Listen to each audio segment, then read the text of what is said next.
I am Lamont at Large, and today I am at the St. Louis Cemetery number 2 here in New Orleans, Louisiana.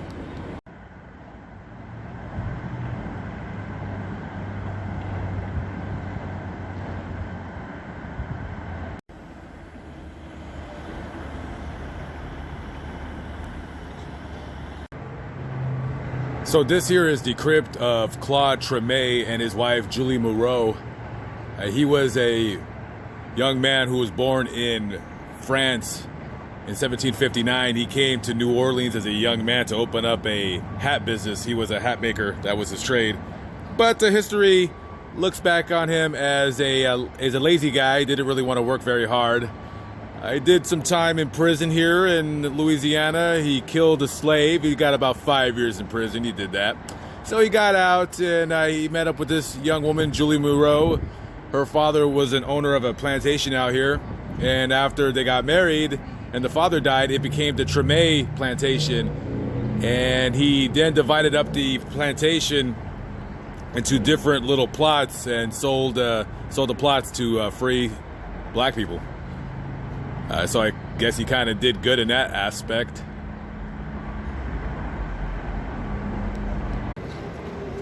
So we got a very big crypt right here, very big tomb. This is the Casa Dorothea, the Orleans tomb.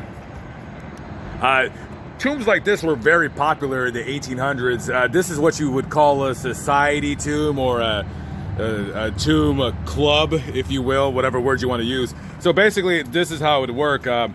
These kinds of tombs were popular with social clubs, fraternities, just whatever group of men got together and just pretty much hung out. And this is a tomb of a militia that was based out of Louisiana. It was a bunch of Spanish-American soldiers from that war.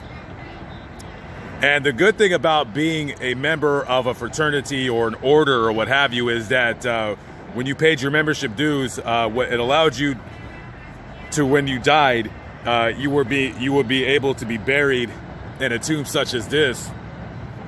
Later on, during the Civil War, a lot of militias were outlawed. You weren't allowed to have one, and that way they could get all the members from whatever local militias in any different city in the South, so they can gather them up and have them fight for the Confederacy. An odd way of how they bury the members here, if you can see how it's sealed with brick. So when one member, as you can see, 1, 2, 3, 4, 5, there's 5 levels to this place. So when a member would die, his body would go right here. And there is a rule that you have to wait a year and a day after somebody dies for you to be able to disturb their remains. So, for instance, a man or a woman would die, and they would put the body inside. So let's say somebody else died. They would have it in order to where once the remains were there for a year and a day, they simply just push the coffin back. And then the new body goes in there and so forth. So the ones in the back were the ones that would have died first, and I imagine they started from the ground going up. Just a little fun fact for you guys. So if you see this marker right here, it says Daughters of the American Revolution. Anytime a tomb or somebody died, a soldier that was a part of the Louisiana Militia, which basically at that time, Louisiana was not a part of America. It was actually a colony of Spain. And most of the men fighting in the Louisiana militias, they were of French origin, but they were fighting for Spain. So anytime there's a soldier who was a part of that militia, the Daughters of the American Revolution, they affixed their seal on the crypt right here.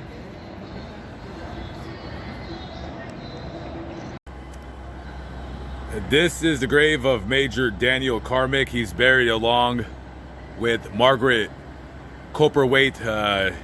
They got married around 2 weeks after he got wounded. He was in a battle in New Orleans, and it is inscribed on his stone right here. Born at Philadelphia, Pennsylvania, 1772, died at New Orleans, Louisiana, November 6, 1860. A brave officer who served his country for many years, commanded the Marines in the Battle of New Orleans, and there received a wound which eventually caused his death. So he got wounded in a battle here in 1814 and died 2 years later subsequently because of the wound. Fun fact about this gentleman, the term leathernecks is often referred to it's a slang word for a Marine, along with jarhead. And the term leatherneck might have come from this man right here, Daniel Karmic, because he never ever left camp going into battle without his it's like a leather, kind of like a shield that goes around your neck, and it's to protect you from sword attacks, and he never ever left camp without it. So the term leatherneck might might originate from this man right here. So here's one of the very few crypts in the cemetery that's actually been restored. It was redone and repainted in 1972. Here lies interred the first native-born governor of Louisiana, Rene Gabriel, and he's buried along with his father, Jacques Philippe Villiers. He was a general in the Louisiana Militia here when they were fighting against the British. And he was on his plantation smoking a cigar, and he got captured by them. So eventually they took him and led him to prison, where he sat there. And eventually he escaped through a window. I guess the security there wasn't really tight back then. So he escapes, and he's hiding up a tree, and I guess his dog found him and started barking at him and crying and whimpering. And this guy's like looking at his dog. He's like, man, you're going to like give me away over here. So I'm going to have to shoot you, dog. And that's what he did. He shot his own dog to get him to shut up so he can hide from the British. And eventually, unfortunately, it worked, and he later became the governor of Louisiana.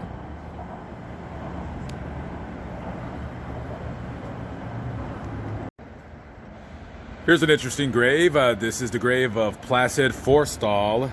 He was an insurance broker here in New Orleans, and he is the husband of Marie Borgia Delphine Lopez Anguilla de la Candelera, who was the firstborn daughter of Madame Delphine LaLaurie. Madame LaLaurie was a very well-known person in the upper society of Louisiana, and not for a good reason. This woman, horrible woman, may I add, was a slave owner, which I'm not saying that only being the reason she's a horrible woman, but she was very notorious for mistreating her slaves, treating them very horribly, beating them, whipping them. You being a slave back then, there was certain slave owners that you rather have been, if you had to be owned, you rather be owned by them. If there was a slave that she owned and she sold you to slave owner number B, you were clicking your heels. You were like, thank God, get me out of here. This woman, horrible, horrible woman. She was actually played in I believe in a movie by Kathy Bates. I think it's called American Horror Story. So she's the one that played Madame LaLaurie. I hope I didn't get that wrong, but anyways, very interesting history behind this man right here. So right here you had quite a large family, the Lowrent family. There is 8 children and 3 adults interred in this crypt right here. Long ago, the marker has fallen out and nobody's here to restore it. I'm not sure why they haven't restored it yet. I don't think it would be a hard job. But anyways, this whole family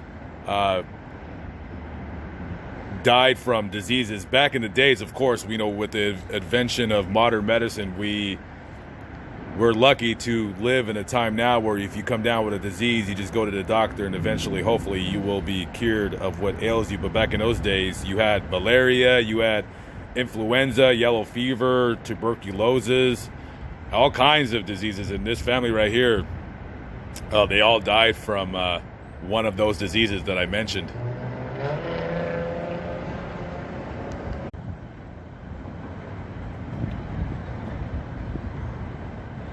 Down below, if you can see this, this man here interred is Jacques Peto. He was the mayor of New Orleans from 1804 to 1805. Not sure why it was only 1 year. I don't know if he was a good mayor or a bad mayor. But anyways, this is where he is interred. I'm going to say he was a good mayor.